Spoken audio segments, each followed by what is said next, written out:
gentlemen, and welcome to the land of $2 windows and quarter horses. Racing has been called the sport of kings, but here at the $2 window, I've met relatively few of them. Well, apparently there's no business like show business. And speaking of shows, we have one following the next race. Those of you who wish to bet me still do so. Naturally, I can't give you any tips, but there's one entry that has been timed at just 1 minute flat. Ah, there he is now. They're up and running.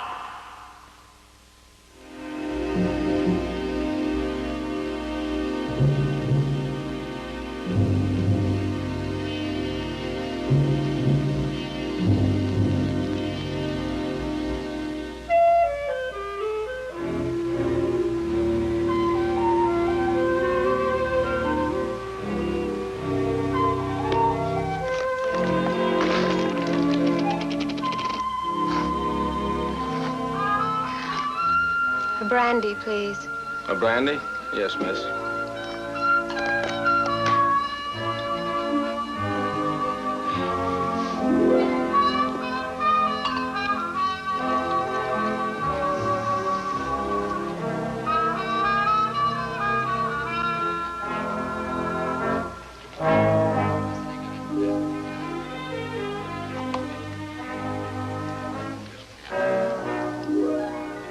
Thank you.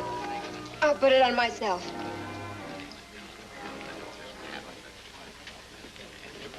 So? You should have that brandy after breakfast, not before.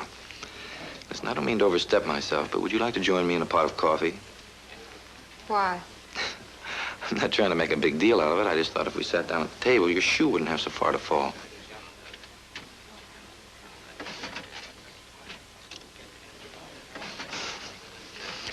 Send a waiter over, will you?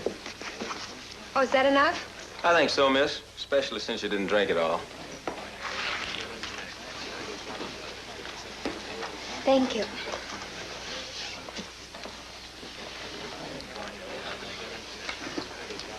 Just coffee, please. Oh, why don't you have some breakfast? I've still got $1.86 left and a chip.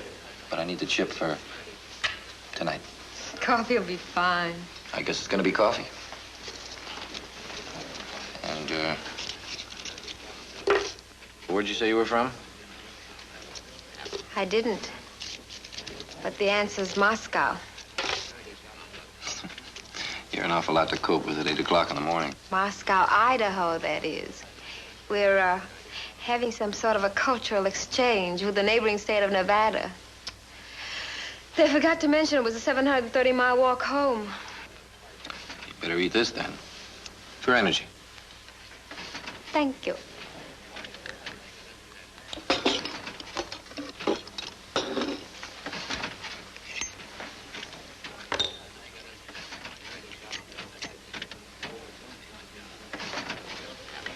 May I, please? Thank you. You're both very nice and very young, and you're very kind. Oh, I didn't have any coffee yet myself.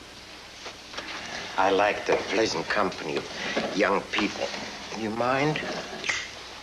Another cup of coffee, please, and anything my young friends might like to have. Nothing, thank you. You know, I've always liked the informality of Vegas, and you meet such interesting people. You new to each other? No. This is my aunt. She's from Moscow, Idaho. Now, the only reason she looks so sweet and sexy is that she doesn't have a care in the world. Oh, look at that. May I? Oh, interesting lighter you have. Excuse me? The lighter, it's interesting. It's so efficient. Well, it's the best lighter money can buy. 99 cents in your corner drugstore. You see what I mean? Never misses. Never misses? Never? Well, I'm not a firebug. I never took a whole day off to test a 99-cent lighter. Bye now. Wait. I don't want you to go.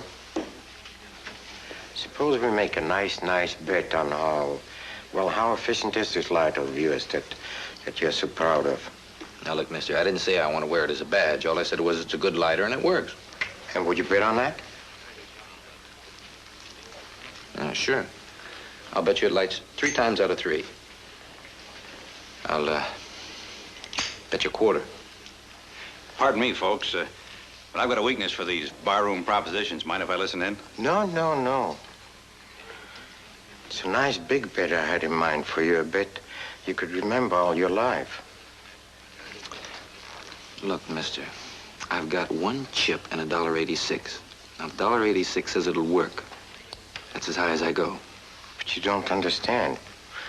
You see, I'm a very rich man, and I'm a sporting man. My car is right outside. It's a beautiful convertible. It's this year's model. What about it?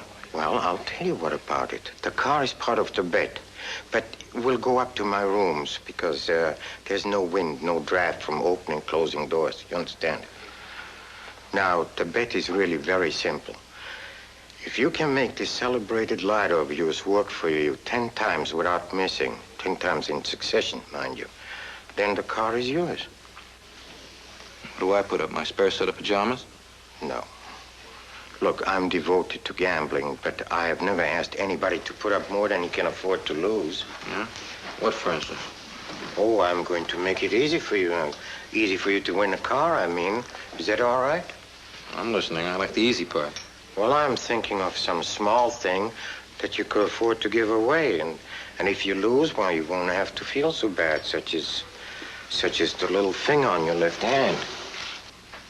My what? Is that so strange?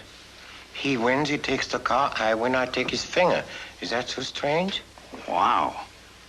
I've been hanging around barrooms half my life. I never heard anything like this before. Isn't it fair? Don't ask me, ask him. Now, what do you mean if I lose, you take the finger? How else? I'd chop it off. Let's get out of here. No, wait a minute.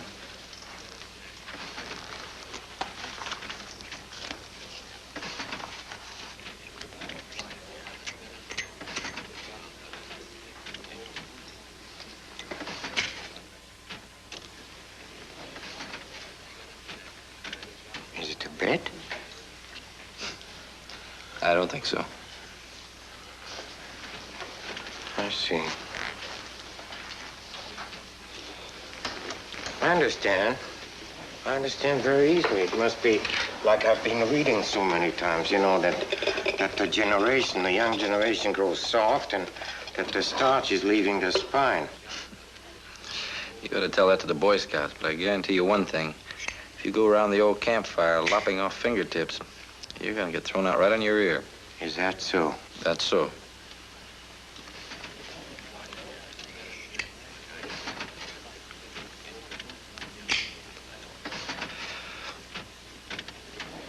Well, I know it's crazy, but it's up to you. This gentleman here, if he would be so kind, he could act as our referee. Here are the keys to the car. What do you say? I don't really know. Don't listen to him. Now, let me get this straight.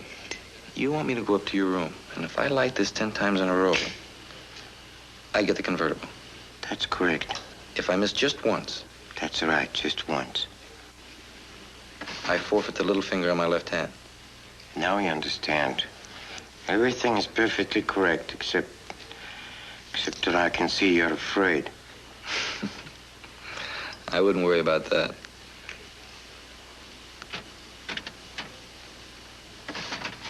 As I said before, let's get away from this old bloody blade. Let's get out of here. Relax.